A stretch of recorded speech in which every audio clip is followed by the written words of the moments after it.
So this video is basically a bird's eye view of all the covenants in the Bible, the three main covenants. There's the Abrahamic covenant, the Mosaic covenant, and then the new covenant in Jeremiah. So first of all, we'll go with the Abrahamic covenant. So Abraham was a man living in Ur of the Chaldees, and God called him to depart from his family and head to a land flowing with milk and honey that he would give him. And then, let's see, in Genesis 17:7, he establishes a covenant with them, right? 17:7. And I will establish my covenant between me and thee and thy seed after thee and their generations for an everlasting covenant to be a God unto thee and to thy seed after thee. And I will give unto thee and to thy seed after thee the land wherein thou art a stranger, all the land of Canaan, for an everlasting possession, and I will be their God. So, God's saying, I'm going to establish my covenant with thee and your seed, and I'm going to give them this land, right? This was a land that there was other people in. So, God's going to remove that people and he's going to give that land to Abraham because God loved Abraham. It's not that he didn't love the other people, but they weren't um, doing as God wished they would do. And so God decided, which he can do, that he's going to give the land to Abraham and to Abraham's seed. Then we see that that's basically the Abrahamic covenant. Now we also see that it's by choice as to who this seed is. But the ultimate seed, we'll see later on, is a redeemer, a Messiah. But we can clearly see, well, God or Abraham has children. His first child is Ishmael. He has that with Hagar. Well, God says that's not going to be the seed because that's not the promised. That's not. Uh, that's not what God promised. He says Sarah's going to have a child, not Hagar. Sarah's going to have a child, which she was, old of age, but Sarah's going to have a child and it's going to be Isaac. Well, then Isaac has a child. He has Esau and Jacob. God says it's not going to be Esau, it's going to be Jacob. The line's going to go through Jacob.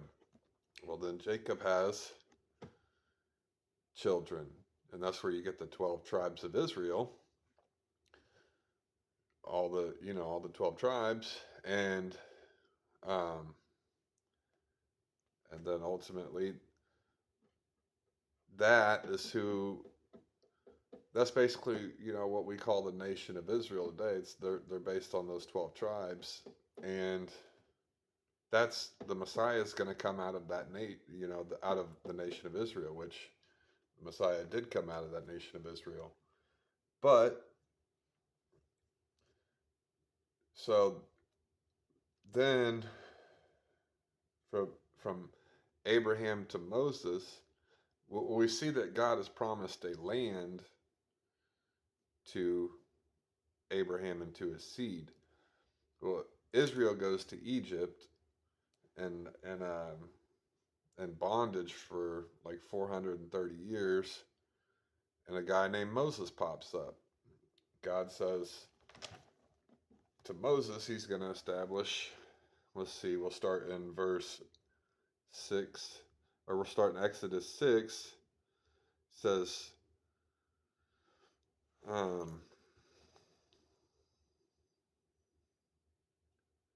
he's talking to Moses. He said, in Exodus in verse 5, and I have also heard the groaning of the children of Israel, whom the Egyptians keep in bondage, and I have remembered my covenant.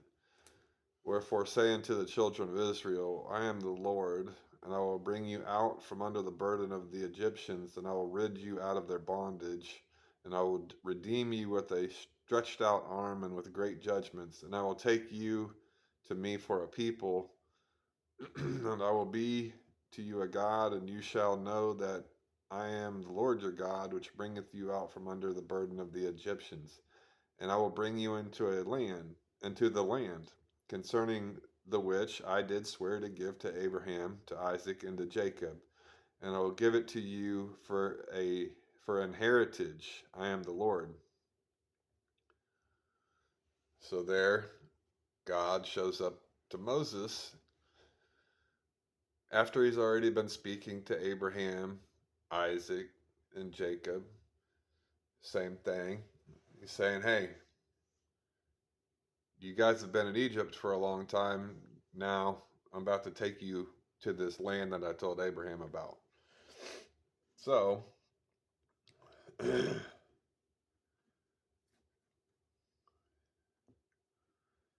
the purpose, what is the purpose of Moses? Let's go further. So we see what God just says to Moses here. Now we're going to go to Exodus chapter 19. Chapter 19 and verses 5 to 8. Now therefore, if ye will obey my voice, well, let's start at verse 4. Ye have seen what I did unto the Egyptians, and how I bare you on eagle's wings, and brought you unto myself. So this is the Exodus. They've left Egypt. Now therefore, if ye will obey my voice indeed, and keep my covenant, then ye shall be a peculiar treasure unto me above all people, for all the earth is mine. Ye shall be a kingdom. Ye shall be unto me a kingdom of priests and a holy nation. These are the words which thou shalt speak unto the children of Israel. And Moses came and called for the elders of the people, and laid before their faces all these words which the Lord commanded. And all the people answered together and said, all that the Lord hath spoken we will do. And Moses returned the words of the people unto the Lord. And this was after um, well, this is the this is the 12 tribes coming with Moses as the leader, coming into covenant with God, saying we agree, we will do all that the Lord has says, and we're going to be in the land. And this is basically God establishing that land promise. He had already made it with Abraham. He says, your seed's going to be in the land. Now, throughout Exodus and the Torah, God's going to basically say, go drive out those inhabitants that are there now. He's had enough of their iniquity. Now the promise is coming. You're going to be in the land. And for the first time, the moral law, the law of Moses, that's going to be the law of the land, right? That's what's going to keep them in the land, because if they don't keep it, they're going to be removed from the land, which they were multiple times. But yeah, this is establishing the land. Push out the people that are in it, get in there, and establish the law. And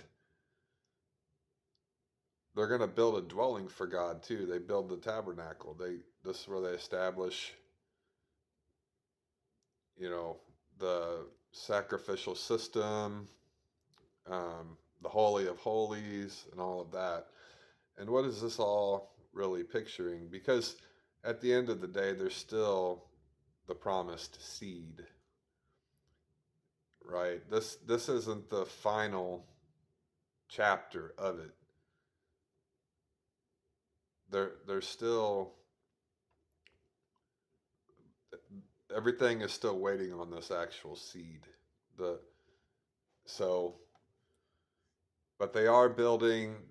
They're taking control of the land. They're building the moral law. They're building the dwelling for God. But ultimately, what's what is the what everything is waiting on is this promised seed.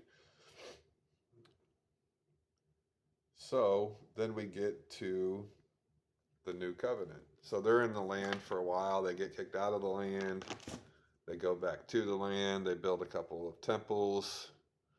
But now let's go to the new covenant in Jeremiah 31:31. It says, "Behold, the days come, saith the Lord, that I will make a new covenant with the house of Israel and with the house of Judah, not according to the covenant that I made with their fathers in the day that I took them by the hand to bring them out of the land of Egypt, which my covenant they break, although I was an husband unto them, saith the Lord. But this shall be the covenant that I will make with the house of Israel after those days, saith the Lord. I will put my law in their heart, in their inward parts, and I will write it on their hearts, and will be their God, and they shall be my people. And they shall teach no more every man his neighbor, and every man his brother, saying, Know the Lord, for they shall all know me, from the least of them unto the greatest of them, saith the Lord. For I will forgive their iniquity, and I will remember their sin no more." So this is where, I mean, you say, when is this new covenant? Does the Bible speak of this new covenant? Has it actually been established? And it has. If you read the New Testament, Jesus at Passover said, he took the Passover cup, said, "This is the blood of the new covenant. It's poured out for the remission of sins." At the cross, his blood initiates the new covenant. And he is the ultimate promised seed that was to come. In thy seed all the nations of the earth will be blessed. Well, all of the nations of the earth have, brought forth believers in Jesus and the Messiah. So that is where you get, I will forgive their iniquity and I will remember their sins no more. By his death, by his atoning sacrifice, all of your sins are forgiven, right? And ultimately, when he returns, that's when the ultimate land promise, given to Abraham, will be fulfilled. That's when, like, they've never had all the land that was promised to them. It's quite a bit bigger than what they currently have right now, but that is the promised seed that was promised to Abraham. Not saying that the Jewish people aren't the seed either, because they are the seed. But what happened at the cross was that the Gentiles are grafted in to the nation, right? They're grafted into the olive tree. The Gentiles weren't a people up until the cross. It was the Jewish people, and there was, Abraham and his household. There was some people who left Egypt with the nation of Israel, but for the most part, it was just Israel.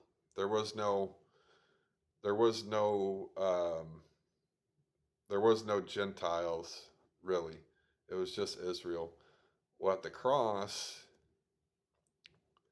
now everyone who believes in that promised seed becomes grafted in.